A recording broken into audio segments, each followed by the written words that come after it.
बिस्मिल्लाहिर्रहमानिर्रहीम। अस्सलामुअलैकुम। लाखों करोड़ों दुरूदो सलाम मोहम्मद मुस्तफ़ा सल्लल्लाहु अलैहि वसल्लम और आले मोहम्मद पर। मैं हूं उमर दराज गोंदल और आप मेरा फेसबुक और यूट्यूब चैनल देख रहे हैं।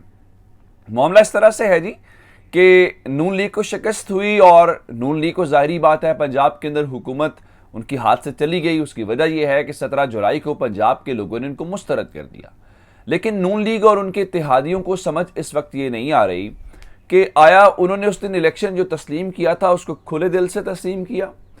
क्या ये कहा कि हमें पंजाब के लोगों ने इसलिए मुस्तरद कर दिया कि हमने हुकूमत को गिराया, हमें इसलिए मुस्तरद कर दिया कि हमने कारकर्दगी नहीं दिखाई, हमें इसलिए मुस्तरद कर दिया कि हम झूठ बोलते हैं, प्रापोगंडा करते हैं, कभी फराग गोगी का नाम लेते हैं, कभी किसी का नाम लेते हैं, कभी इवन इमरान खान का नाम लेते हैं, लेकिन सबूत हमारे पास कोई नहीं है, ना हम केस का आगाज करते हैं। फिर हुकूमत आपकी थी, आप खुद कहते रहे कि इस्टेब्लिशमेंट न्यूट्रल हो चुकी है, इदारे न्यूट्रल हो चुके हैं, आप इदारों का शुक्रिया अदा करते रहे। तो अब समझ ये नहीं आ रही कि आखिर मुर्द इल्ज़ाम ठहराना किसको है, कि क्या इसके अंदर अदलिया के ऊपर बात करनी है, क्या अदलिया को टारगेट करना है। ये सारे वो मामलात हैं जिसके ऊपर कन्फ्यूजन है और बहुत ज़्यादा कन्फ्यूजन है। अब फिर उसका अंदर मसला यह है कि इनके अंदर स्प्लिट है, इनके अंदर तकसीम है। कभी नून लीग की बात आ जाती है, कभी मीम लीग की बात आ जाती है, कभी शीन लीग की बात आ जाती है, तो धड़ेबंदी तो है। अब इस सारे मामले के दौरान जो दिलचस्प मामला है कि आ जाके सारा मलबा एक बार फिर जनरल फैज़ हमीद के ऊपर गिरा दिया गया। इनका प्रॉब्लम यह है कि ये ना इस्टेब्लिशमेंट को इस वक्त टारगेट कर पा रहे हैं, ना इस्टेब्लिशमेंट के बारे में बोल पा रहे हैं। तो फिर करते क्या हैं? जिस तरह आपको याद होगा पहले जनरल फैज़ हमीद साहब के मुतालिक जब हुकूमत गिरी हुई थी और गिराई थी इन्होंने, तो ये बहुत खुश थे, तो फौरी जज्बात में घिरे वो एक जरदारी सब पे भारी जो साहब हैं जो भाग गए थे, अब वो कहाँ पे हैं एक जरदारी सब भारी वाले। तो उन्होंने कहा जी हमने तो फैज़ हमीद को घूटे लाइन लगा दिया, फिर फौज का बयान आ गया। इस किस्म की बातें उनकी होती रहती हैं। तो अब इन्होंने एक बार फिर जनरल फैज़ हमीद को टारगेट किया है। उसी तरह से ये तासुर देने की कोशिश कर रहे हैं कि उनका मसला इनका चीफ जस्टिस से है और अदलिया के अंदर तकसीम पैदा करने की कोशिश कर रहे हैं। अब सूरत हाल ये है कि ये खुद मान के कि ये इलेक्शन साफ थे, शफाफ थे, इस्टेब्लिशमेंट का किसी का कोई मुदाखलत नहीं है, और उसके बाद अब इनका ख्याल ये है कि ये जी सुप्रीम कोर्ट के फैसले और ये जो इमरान खान की वेव है, ये जो इमरान खान के हक में है, इसके ऊपर जनरल फैज़ हमीद का, हालांकि ये आज से 2 रोज़ पहले इस्लामाबाद के अंदर, मैं उस दिन शहर के अंदर वहीं मौजूद भी था, तो सिटी के अंदर इस्लामाबाद, जारी बात है मैं GHQ तो नहीं था, इस्लामाबाद के अंदर कोर कमांडर्स कॉन्फ्रेंस हुई है 249वीं। उसके अंदर अगर आर्मी चीफ बैठे हुए थे तो जनरल फैज़ हमीद भी बैठे हुए थे। और इसका मतलब ये है कि अब आप अगर ये कार्ड खेलने की कोशिश करेंगे जनरल फैज़, जनरल बाजवा, तो अब नहीं चलेगा। असल कार्ड ये है कि आपके खिलाफ अवामी कार्ड चल गया है और आप शिकस्त से दोचार हो गए हैं। हुकूमत शहबाज शरीफ की जा रही है, हुकूमत हमजा शहबाज की गिर चुकी है, लेकिन सबसे ज्यादा तकलीफ में कुछ और शख्सियात हैं।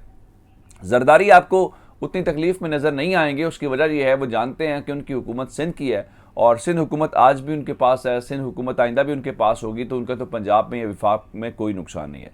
लेकिन एक और शख्सियत जो बहुत तड़पती हुई दिखाई दे रही है वो मौलाना फजलुर रहमान की है। उसकी वजह यह है 2018 के अंदर खैबर पख्तूनख्वा के लोगों ने मौलाना फजलुर रहमान साहब को उनको अपनी नशिस्त भी हरा दी और खैबर पख्तूनख्वा के अंदर पाकिस्तान तहरीक इंसाफ की हुकूमत आ गई, जो खुद एक रिकॉर्ड था। सूबे की तारीख में कभी एक पार्टी को मुसलसल दूसरी बार हुकूमत नहीं मिली। अब इस वक्त जो वेव चल रही है, जो खान साहब की मकबूलियत है, उसको देखते हुए लग ही रहा है कि खैबर पख्तूनख्वा के अंदर मुसलसल तीसरी बार पाकिस्तान तहरीक इंसाफ हुकूमत बना लेगी। अब इस सारी सिचुएशन के दौरान अब मकबूलियत का पैमाना ये देखिए कि यहाँ पे लीडर्स खुद निकलते हैं, लोग नहीं निकलते। लेकिन इमरान खान अपने घर में बैठ के सिर्फ खिताब करने की बात करते हैं तो पाकिस्तान के तमाम शहरों के अंदर लोग निकल आते हैं सिर्फ उनकी तकरीर सुनने के लिए। ये एक स्ट्रीट पावर है। अब आ जाते हैं कि इन्होंने जनरल फैज़ हमीद के बारे में कहा क्या है, किससे कहलवाया है और ये करने क्या जा रहे हैं। अब मैंने आपको बताया कि ये खुद कहते रहे हैं कि इस्टेब्लिशमेंट न्यूट्रल हो चुकी है और ये खुद कहते रहे हैं कि हम इस सारी सूरत हाल के दौरान कोई बात नहीं कर सकते। अब इस सारी सिचुएशन के दौरान हो क्या सकता है? हो ये सकता था कि जनरल फैज़ हमीद के हवाले से जो सारी बातें हैं, आप जानते हैं कि क्या मामला है। उस सारी सिचुएशन के दौरान कहानी ये है कि जनरल फैज़ हमीद जो हैं उनके बारे में तो ये बात नहीं कर रहे। अब क्या कह रहे हैं? ये कह रहे हैं कि हम इदारे से हमें कोई शिकवा नहीं है, लेकिन हमें अटक पार वालों से गिला शिकवा है। अब अटक पार से क्या मुराद है? अटक पार से मुराद ये है कि आप जानते हैं कि खैबर पख्तूनख्वा और जो पंजाब का बॉर्डर है वो अटक क्रॉस करके आता है।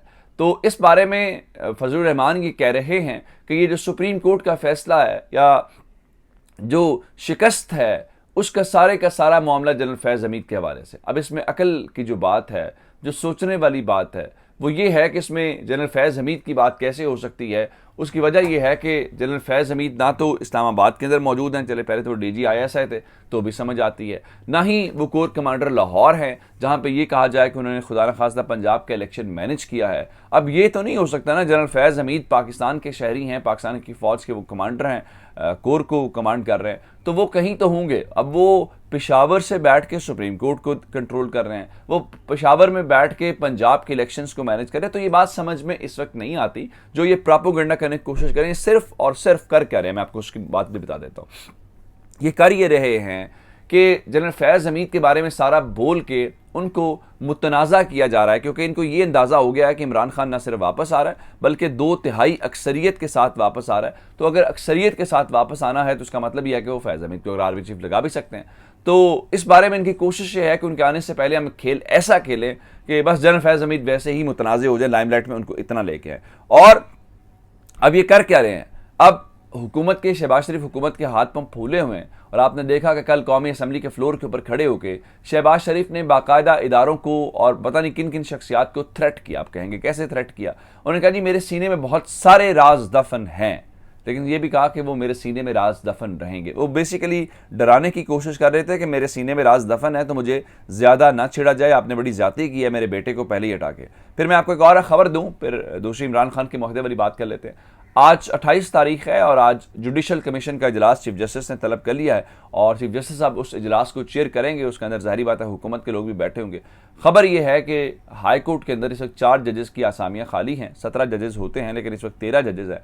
तो उन 4 जजेस की आसामियाँ खाली होनी है, फिल की जानी है, तो उसके लिए लोग हैं। लोग कह रहे हैं कि चीफ जस्टिस अतर मिनल्ला को सुप्रीम कोर्ट ले जाया जाना चाहिए, ये उनका हक बनता है। लेकिन कहते हैं कि चूंकि वो आज़ादाना फैसले करते हैं, आइन और कानून के मुताबिक फैसले करते हैं, तो बहुत सारी ताकतों को पसंद नहीं है कि वो सुप्रीम कोर्ट में बैठें।